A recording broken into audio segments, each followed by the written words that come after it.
Kumusta? Nagbabalik ang Dreamstart Labs.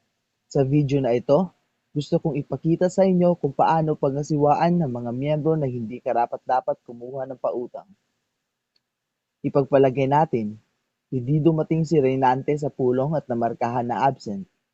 Ngunit nang makarating ang grupo sa seksyon ng mga bagong pautang, sinabi ng kaibigan niyang si John na gusto ni Reynante na mag-loan ngayon at ipadala ang pera sa kanya.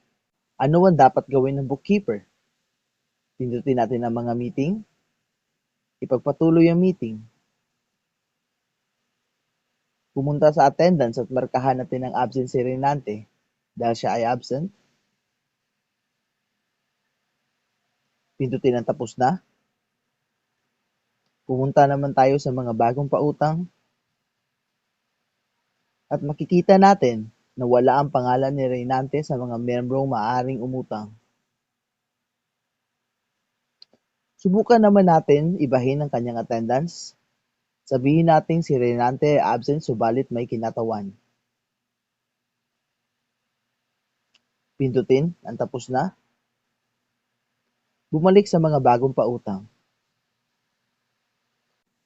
At makikita nyo, wala pa rin ang pangalan ni Reynante. Ibig sabihin nun, walang magagawa ang bookkeeper kahit na namarkahan si Reynante na absent na may kinatawan. Ibig sabihin ay ipinadala niya ang kanyang kontribusyon sa kasama na si John.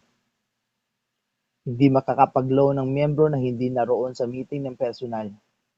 Subukan naman natin gawing present si Reynante. Bumalik sa attendance. Ibahin ang kanyang attendance, lagyan ng present. Pindutin ang tapos na. Bumalik sa mga bagong pautang. At dito makikita natin ang pangalan ni Reynante sa mga miyembro na maaaring umutang. Tandaan, maaaring magpadala ang mga miyembro ng savings o pagbabayad ng utang kasama ng ibang miyembro kapag sila ay absent, ngunit dapat silang personal na nasa meeting para kumuha ng bagong pautang.